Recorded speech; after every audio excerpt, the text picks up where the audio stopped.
Hello there, ladies and gentlemen, Sigval here, and look, my dudes, this is the third time I'm recording this video, because I record my voiceovers after I put the fights together, and I record them with the same thing that I record the fights, so I need to be mindful of turning on the microphone and turning off the desktop audio when I do that.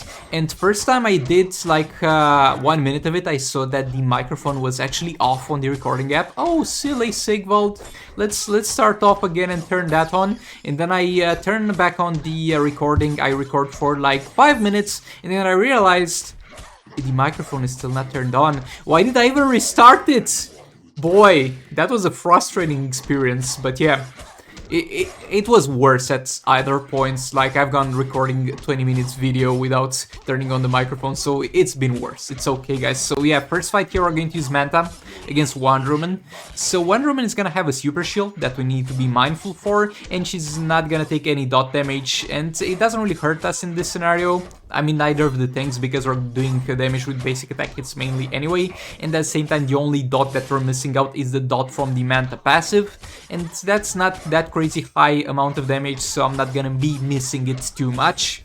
We have Flash here and Classic Wonder Woman. We have Nora's Globe on both of them, one at level 3 and one at level 1, so that's where we're getting all our passive stats. And for the artifact on Manta, we're going to make use of a level 8 Sword of Salvation, because it's okay damage. Usually I like to use the Jokerized Batterings on Manta that I have at level 4, and not put Flash in there and get him all the way up to 4 fast attack hits. But here it was not really an option, because to make the best use out of those, you need to use specials on the enemy to inflict that poison debuff to get even more damage on them, and we couldn't have done that if we wouldn't have had Sword of Salvation on, so yeah, that was not an option here. So this looks well, right? But until it doesn't, because I messed this one up here, and I could have continued that combo, but I was scared, because normally I would have been very close to dying there if she had energy to block that whole special tree, but she ran out of energy to actively use the shield before the animation ended, so she ended up stunned. So double mistake there. First one was using a special into a shield, and second one was tagging out when it would have been a safe thing to keep staying in the fight. So fat rip, and our damage is gonna diminish a bit in the last minute, because Sword of Salvation is gonna give us additional damage depending on the power bars that the enemy is missing to fall, and since power generation is far faster, for a lot of times they are going to sit with slightly more power bars. But yeah, this was a fight that was very close to being a one-shot, but sadly was not, and it was done through 3 mistakes actually, as you can see the third one here that could have been easily avoided. I think even if I didn't mess up at the end, we could have done it. Like, if I was a little bit careful at the end even, that might have been enough to do it, even with the special tree into a super shield mistake. But that's fine, we just threw a multiverse team in there, we cleaned that one up. Now moving on to the next fight, we have my boy Grid here. So Grid is going to... I don't really remember what he does. He does a bunch of things. I think he also stuns on tagging. Yeah, the stun on tagging. He stuns on tagging, and he also is immune to swipe damage. The stun on tagging, I don't really care, because we don't need to tag in and out. Like, guys, I keep telling you, the best solution to characters that stun you when you tag in and out is don't tag in and out, my dudes. That's the best way to deal with it. The swipe is gonna be a little bit of a bummer, so that's why we're going to use a lot of jump attacks here to do the Beta Cup dot damage, because the swipe would just inflict a 1 damage value. We did tag in and out there. I was fully aware that I would get stunned, but I wanted to do that to do some power generation. If you can afford it, it's something you can definitely do. I think that I find interesting, like the data miners, when they data mined this soul raid, and they kind of told us what the bosses do. So there's another boss that is able to stun you. I think it's... actually don't really remember which is the other boss, but there's another boss in this story, the EPI or something like that, that has a chance to stun you when you tag in. For her, there's a 25% chance to do so, or something to that extent. Let me know in the comments which boss it is in the story that also stuns, but for this it's a 100% chance to stun you on tag in. And he's the tier 1 boss, so yeah. Gonna keep blocking that. Boy, he's getting really spammy with those specials. Super move in there. Yeah, the dot damage is piling up. It's not crazy values because there's no Raven in there, and yet again there's not too many passive attack buffs for Conflant Suckman, because as I said, just a level 3 Norris Globe and a level 1 one.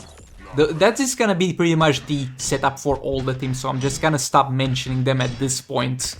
Every single time you see something on a character that's not Nora's Globe, and I think that's gonna be for every single fight that we do, the Nora's Globes at level 3 and 1 are gonna be on the other two characters.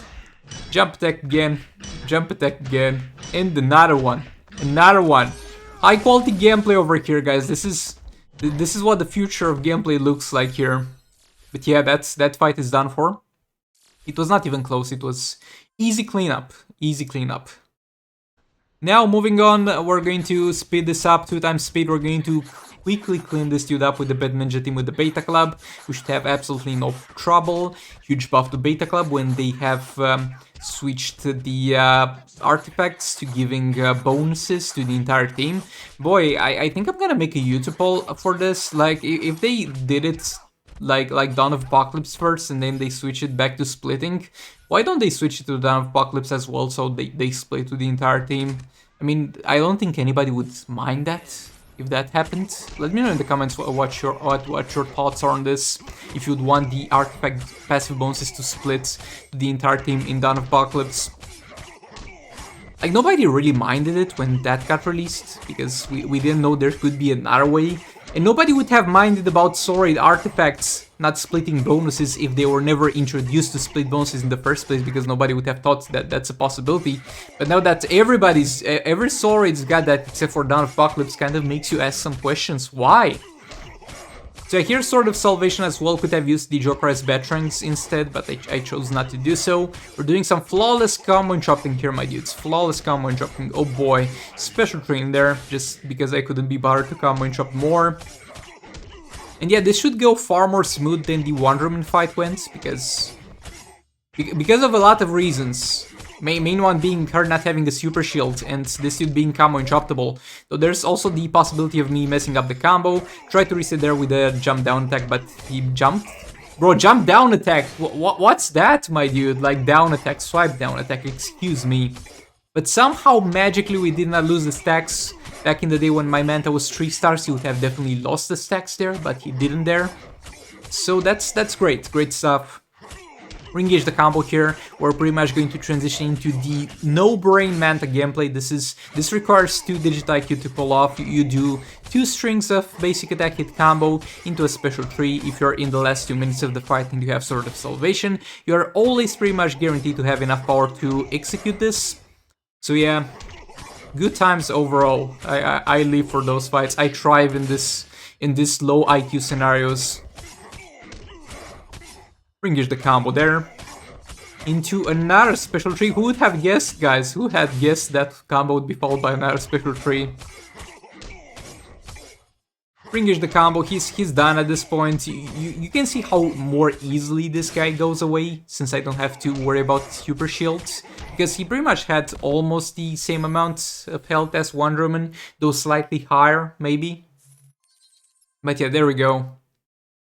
Now moving on to the next fight, we have Harley to deal with, and Kim Flan Sakuman yet again, and you also saw Manta yet again. Like the first 3 fights that you saw with the Batman Ninja team, Manta and King were like the last fights after killing Mr. Freeze. So yeah, now it's refresh time. We got our fights back, I think. But at the same time, that doesn't really make sense, because those fights were played in the morning of today.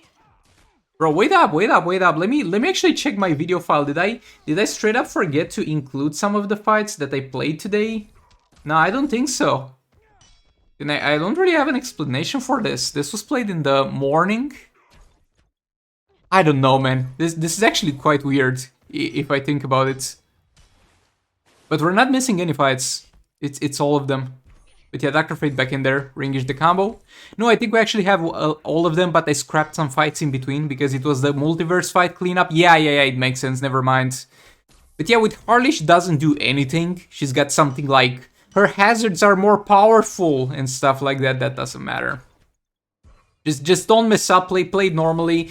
I mean, she's a Harley character, so you might have the problem where she spams the special one, where she leaves a hazard on the ground, and you have the option of backing off and letting her drop another one, or going through it and getting stunned, power drained, or with abilities disabled, but she doesn't seem to really do that here. So I don't know, my dudes. Super move out of the way, jump attack, jump attack, jump attack, into another jump attack, ladies and gentlemen. Yeah, there we go, that's the end of her. Like, I was looking at this, when you have such zero brain moments like this with those jump attacks, you kind of start to take the picture. By the way, garbage, absolutely garbage rewards. You kind of try to see the bigger picture, and at first I was like, why does King jump with his trident pointing with the non-pointy side of the stick, but the non-pointy side of the stick is also pointy, but doesn't have the 3 points, only has 1 point, so I guess it makes sense. We're going to quickly dispatch of boss Supergirl with the Harley Quinn League of Anarchy over here. Thanking the super move, Markham Knight Batman is an absolute unit, I'm very proud of him. We had Dark Metal cards to provide us with some guaranteed crits. Okay, so now for the fight that I'll most likely put in the thumbnail. So there was no way I was not killing this dude with Raven with all blades, so I wanted to put it to the test. I wanted to see where my limits are at and if I can mess this one up. Because as you know, I'm very good at messing stuff up every single time I try to do something out of the not necessarily out of the ordinary, because boy, trust me, there's been people playing Raven with all blades. That's definitely happened in the past, but when I do something that's out of my place of comfort, let's say, I usually mess this one up. And let's see how far can we take that. So this kid is immune to special 2. I mean, not immune, but we can't use it. I bet if we could use the special 2, he would take damage from it, but we can't use it. So yeah, I failed the combo. Actually, I didn't fail the combo interruption. I failed the doing 3 hits before special 1 actually there. So that's quite funny. We have all blades on Raven, and we have resistances on talents on Raven. So this is a hybrid build Raven. She's got max crit chance, max crit damage, fast attack chance, defense, and resistances. So we're not gonna take that much dot damage from the all blades actually. So there's not gonna be a problem to us losing that much health to all blades to the point where we trigger the reset of the passive attacks. Okay, Raven getting there for a first time. Special 1.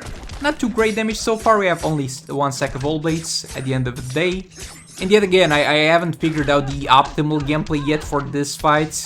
I should be tagging it out a lot more. Special 3 in there, 2 darkness stacks. We're definitely doing some damage, but so far not so good. Yeah, I messed up there a bit. Doing some combos, 3 into a special 3 there. That's also some damage, but if we want to kill this kid, we definitely want to pick up the pace. And I think Raven does well with all blades even without putting Brainiac in there, but Brainiac just takes it to the next level. Okay, we did like 12 mil, somewhere around that, with that special 3 thing. This was more and less at the same time, because one was 4.3 and one was 1.5. Like, the different values are... You have the base value of the special 3, and then it's like, will it crit, will it lethal, will it beat the both of them? And boy, she demolishes him with basic attack hits too. That was also 12 mil side of things there. We're going to attempt to do a super move here, because as you know, Raven also gets more attack depending on the amount of darkness stacks that the enemy has. Gonna tag out here, though I think we can tag back in time to reset the darkness stacks. There we go. Special 3 in there, and it's 6.7. Okay, 6.7 is the peak performance. Make that x3, and it's gonna be, I don't know, I'm bad at maths, it's gonna be like 20 mil or something. That's kind of the peak performance of Raven with Beta Club and with passive stats from one Norris Globe. So yeah, that's about it. So Raven with all blades definitely works. So as a conclusion to this fight, I would say definitely use Raven with League of Anarchy. Like, don't fool yourself. Use Raven with League of Anarchy if you don't have Beta Club. Definitely gonna be the better side of things. But if you're in a scenario where your League of Anarchy is going to actually be able to one-shot without the help of Raven, you might as well use Raven as a separate team and one-shot something else with Raven All Blades. But yeah, thanks so much for watching. If you enjoyed this, make sure to like and comment, and I'll see you all in the next one. Goodbye! This is the future.